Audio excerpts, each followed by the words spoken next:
வணங்கும் வெற்றியாளர்களை வாருங்கள் சாதிக்கலாம். சுய சிந்தனை, சுய ஒழுக்கம், சுய அனுபவம், பிரம்மாஸ்திரம். அப்பா அறக்கட்டளைக்காக பிரேம் பேசுகிறேங்க. இந்த காணொலியில் நம்ம பார்க்கக்கூடிய விஷயம் பார்த்தீங்கன்னா, எதிர்வருகின்ற 21/7/2024 ஞாயிற்றுக்கிழமை அன்று நடைபெறவுள்ள முதலாவது பிரபஞ்ச பௌர்ணமி தர்ம ஹோமம் பற்றிய முழுமையான விவரங்கள் நம்ம பார்க்க இருக்கோம்.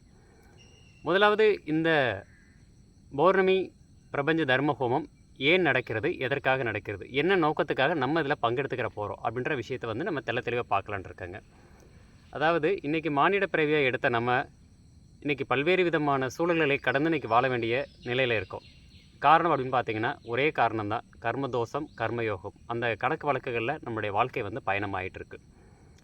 இப்போ நம்ம எதை நோக்கி நம்ம பயணப்படுறோம், நம்ம அப்பா அறக்கட்டளை எதை நோக்கி நம்மளை வழிநடத்தி செல்கிறது அப்படின்னு எடுக்கும்போது பார்த்தீங்கன்னா ஒரே ஒரு விஷயந்தான், இப்பிறவியிலே முக்தியும் மோட்சமும் நம்மளுக்கு வேண்டும் அப்படின்றதில் நம்ம அப்பா அறக்கட்டளை மிக மிக தெளிவாக இருக்கிறாங்க.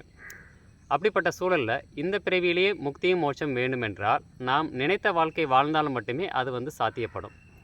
அப்போ அந்த நினைத்த வாழ்க்கை வாழ்வதற்கு இந்த 16 செல்வங்களும் ஒருங்கே இணைந்த நபர்கள் யாராவது இருக்கிறாங்களா அப்படின்னு ஒரு கேள்வியை கேட்டேன்னு பார்த்தீங்கன்னா பதில் தேடி பார்க்குறோம், எங்கேயும் இல்லைன்ற மாதிரி தான் சூழல் போயிட்டுருக்குதுங்க.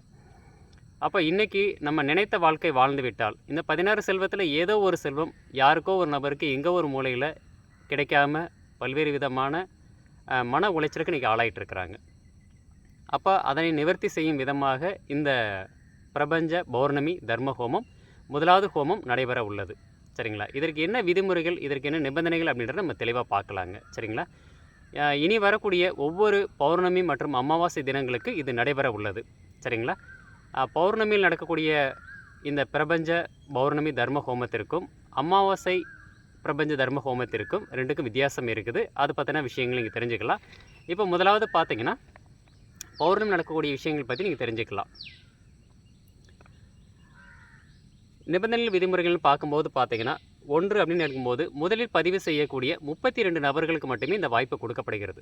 அதாவது எங்களுடைய வாழ்க்கையில் இன்றைக்கி பயணமாய் வந்துட்டு இருக்க சூழலில் பார்த்தீங்கன்னா இந்த கர்மதோஷத்தை குறைப்பது, கர்மயோகத்தை கூட்டுவது அப்படின்ற ஒரு பயணத்தில் 32 மாதங்கள் நிறைவு பண்ணி 33வது மாதம் இன்றைக்கி பயணம் பண்ணிகிட்ருக்கோம். அப்போது என்ன பிரபஞ்சம் நம்மளுக்கு உணர்த்துகிறதோ, அதாவது ஸ்தூலமாக என்ன உணர்த்துகிறது, சூட்சமமாக என்ன உணர்த்துகிறதோ அதை தான் இதில் நம்ம இந்த இடத்துல பதிவு செய்ய இருக்கோம். சரிங்களா? அப்போ முதல் விதி அப்படின்னு எடுக்கும்போது பார்த்தீங்கன்னா 32 நபர்களுக்கு மட்டுமே இந்த இதில் நம்ம வாய்ப்பு கொடுக்க போகிறோம். அதற்கு அடுத்ததாக பார்த்தீங்கன்னா ஒரு நபருக்கு ஒரு வேண்டுதல் மட்டும். 16 செல்வங்களில் எந்த செல்வம் இன்றைய தேவையில் பிரதானமாக ஒன்று மட்டும் நல்லா நினைவு வச்சுக்கோங்க. ஒன்று மட்டும்தான் நீங்கள் இலக்காக நீங்கள் நிர்ணயம் பண்ணணும். அது நீங்கள் பூர்த்தி அடைந்ததுக்கப்புறம் பிறகு நீங்கள் அடுத்ததை நீங்கள் நிர்ணயம் பண்ணிக்கொள்ளலாம். அதற்கு அடுத்ததாக பார்த்தீங்க அப்படின்னா தினசரி நீங்கள் இந்த ப்ராசஸில் நடக்கக்கூடிய விஷயம் பார்த்தீங்கன்னா ஐயா அகத்தியர் பெருமானுடைய வழிகாட்டில் நடக்க போகுது. எப்படி? தர்மத்தின் வழி செல்லப்பா, கர்மத்தின் வழி குறைமப்பா அப்படின்றத ஐயா சொல்லியிருக்கிறாருங்க. அப்போ பார்த்தீங்கன்னா நீங்கள் தர்மம் செய்ய செய்ய நம்முடைய கர்ம தோஷம் குறைந்து கர்மயோகம் கூட்டுவதாக இந்த இடத்துல ஐயா கொடுத்துருக்கிறாரு. இது உண்மையானு கேட்டால் நிச்சயமான முறையில் உண்மை தான். சரிங்களா? இந்த பாதையில் பயணித்த நபர்களுக்கு இந்த விஷயம் தெள்ள தெளிவாக புரிந்து கொள்ள முடியும். சரிதானுங்களா? அப்போ இந்த இடத்துல பார்த்தீங்கன்னா ஒவ்வொரு நாளும் நீங்கள் செய்யக்கூடிய தர்ம ஆதாரங்களை நீங்கள் வாட்ஸ்அப் மூலியமாக நீங்கள் நம்மளுக்கு அனுப்ப வேண்டியது இருக்கும். அதாவது இது 2 விதமாக நடக்க போகுதுங்க. எப்படின்னு பார்த்தீங்கன்னா, ஒன்று உங்கள் தேவைக்காக நீங்களும் தனிப்பட்ட முறையில் பிரார்த்தனை, அதுக்கப்புறம் பார்த்தீங்கன்னா தர்ம காரியங்கள், வழிபாடு இந்த மாதிரி நீங்கள் பண்ணிகிட்டு இருப்பீங்க. அதே நேரத்தில் உங்களுக்காக நம்ம அப்பா அறக்கட்டளை, அதாவது கூட்டு பிரார்த்தனை, கூட்டு வழிபாடு, கூட்டு தர்மம் அப்படின்ற விஷயங்களை பண்ண இருக்கிறாங்க. சரிங்களா? ஒவ்வொரு நாளும் புது புது தகவல் இருக்கிறதுனால இது சார்ந்த ஒரு பிரத்யேகமான வாட்ஸ்அப் குழு நம்ம உருவாக்கியிருக்கோம். அந்த குழுவில் உங்களுடைய எண் மிக மிக பாதுகாப்பாக இருக்கும். ஏன்னா நம்ம அட்மினை தவிர வேறு யாருக்கும் உங்களுடைய எண் தெரியாது. தேவையற்ற செய்திகள் அங்கே எதுவும் வருவதற்கு வாய்ப்பும் இருக்காது. உங்களுடைய கேள்வியில் இங்கே கேட்கும்போது யாருக்காக இருந்தாலும் அந்த பதிலை நம்ம கொடுக்கும்போது ஒருத்தருடைய சந்தேகம் இன்னொருத்தருடைய சந்தேகத்துக்கும் கேள்விக்கு பதிலாக அமைந்துக்கிறோம். சரிங்களா? அப்போ பார்த்தீங்கன்னா தினசரி நீங்கள் இந்த மாதிரி அனுப்ப வேண்டியது இருக்கும். அதற்கு அடுத்ததாக நம்ம ஏற்கனவே நம்ம சொல்லியிருந்தோம், இதுக்கு கட்டணம் எதுவும் கிடையாது அப்படின்றத நம்ம சொல்லியிருந்தோம். அப்போ 18 வயதிற்கு மேலுள்ள ஆண்கள், பெண்கள், திருநங்கை, மாற்றுத்திறனாளி அப்படின்ற நபர்கள் இதில் கலந்துக்கிற முடியும். 18 வயது கீழே உள்ளக்கூடிய குழந்தைகளுக்கு இது அனுமதி இல்லை. மேல் உள்ள நபர்கள் மட்டுமே இதை செயல்படுத்த வேண்டியது இருக்கும். அதே மாதிரி பார்த்தீங்கன்னா தேவையான விஷயம் அப்படின்னு எடுக்கும்போது பார்த்தீங்கன்னா 1 அப்படின்னு பார்த்தீங்கன்னா தர்ம முதலீடாக ரூபாய் 10,000 ரூபாய் செலுத்த வேண்டியது இருக்கும். என்னங்க இப்போ தான் கட்டணம் இல்லைன்னு சொன்னீங்க, உடனே நீங்கள் 10,000 ரூபா கொடுங்கன்றீங்க, அப்போ இது கட்டணமாக தெரியலையா அப்படின்னு ஒரு கேள்வி இருக்கும். இது உங்கள் மனசில் ஓடிக்கிட்டு இருக்கும். அதாவது இந்த இடத்துல வந்து பார்த்தீங்கன்னா, நம்மளுடைய அம்மா மார்க்கெட்டிங் நிறுவனத்தில் வந்து இந்த 10,000 முதலீடாக நம்ம உள்ளே கொடுக்குறோம். சரிங்களா? அங்கேருந்து வரக்கூடிய மாதம் வரக்கூடிய அந்த லாபத்தொகை மாதம் ரூ. 1000 வீதம் 10 மாதத்துக்கு கிடைக்கும். இது ஒரு 10 மாதம் உண்டான ஒரு செயல் திட்டமாக நம்ம வந்து வகுத்திருக்கோம். அந்த ரூ. 1000 வந்து பார்த்திங்கன்னா பிடிதரம் ரூ. 100 போகும், மிச்சம் ரூ. 900 இருக்கும்.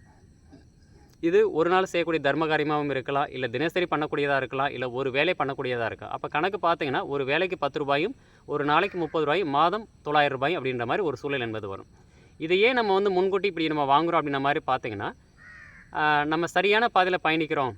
ஆன்மீகத்தில் பயணம் பண்ணக்கூடிய நிறைய குருமார்கள், நிறைய சராசரி பாமர மனிதர்களுக்கும் புரிஞ்சுக்கிட்ட ஒரு விஷயம் என்னென்னு கேட்டிங்கன்னா, ஒரு சரியான வழிபாடு, ஒரு முறையான வழிபாடு நீங்கள் பண்ணுறீங்கன்னா 3, 4, 5 இதில் போகும்போது உங்களுக்கு வந்து தடங்கள் என்பது ஏற்படும்.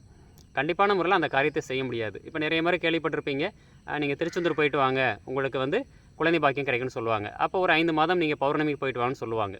இவர் 3 மாதம் போயிருப்பார், 4வது மாதம் பார்த்தீங்கன்னா ஏதோ ஒரு தடங்கள் அந்த இடத்துல இருக்கும். அதுக்கடுத்து பார்த்தீங்கன்னா 5வது மாதம் போகவே முடியாதுங்க. அப்போ அந்த காரியம் வந்து பார்த்திங்கன்னா அந்த வழிபாட்டு முறைகள் தடைபட்டு போயிடுது. அதே நேரத்தில் அவருடைய வேண்டுதலும் நிறைவேறாமல் போயிடுது. இது மாதிரி எண்ணற்ற முறைகள் நம்ம வந்து ஆய்வுகள் எடுத்ததுனால இந்த ஒரு செயல்பாடை நம்ம செய்கிறோம். அதாவது பார்த்திங்கன்னா இந்த இடத்துல வந்துட்டு கட்டணம் அப்படின்ற விஷயத்தை நம்ம வந்து அப்பா இருக்கட்டளை ஒருபோதும் வசூலிப்பது கிடையாது. 1. 2வது, நன்கொடை கொடுங்கன்னு சொல்லி யாரிடமும் கையேந்துவதும் கிடையாது. அதாவது தர்மத்தினுடைய வழிபாட்டு முறைகள் என்ன, தர்மம் செய்வதால் நமக்கு என்னென்ன பலன்கள் கிடைக்குது, தர்மத்தினால் எப்படி நம்ம வாழ்க்கை செம்மைப்படுகிறது அப்படின்ற உங்களுக்கு அனுபவ பகிர்வை நம்ம கொடுத்துருவோம். அதுக்கப்புறம் உங்கள் மனதில் என்ன விருப்பம் இருக்குதோ அந்த தொகையை வந்து நீங்கள் தர்மமாக கொடுக்கலாம். நீங்கள் இவ்வளோ தான் கொடுத்தீங்க, அவ்வளோ தான் கொடுத்தீங்கன்னு எப்போதும் நம்ம அப்பா அறக்கட்டளை வந்து உங்களுக்கு வந்து கேட்பதே கிடையாது. சரிங்களா? ஏன்னா இன்னொரு விஷயம் பார்த்தீங்கன்னா, இவை அனைத்தும் கொடுப்பது எல்லாமே பிரபஞ்சம் தான். பிரபஞ்சம் என்றைக்காவது வந்துட்டு காசு வாங்கிட்டு காற்று கொடுத்துருக்கா, காசு வாங்கிட்டு தண்ணி கொடுத்துருக்கா, காசு வாங்கிட்டு நெல்மணி கொடுத்துருக்குதா? இது வந்து நம்ம மனித பழக்க வழக்கத்துக்காக நம்ம பண்ணியிருக்க விஷயம். அதே நேரத்தில் இந்த காணொலி வந்து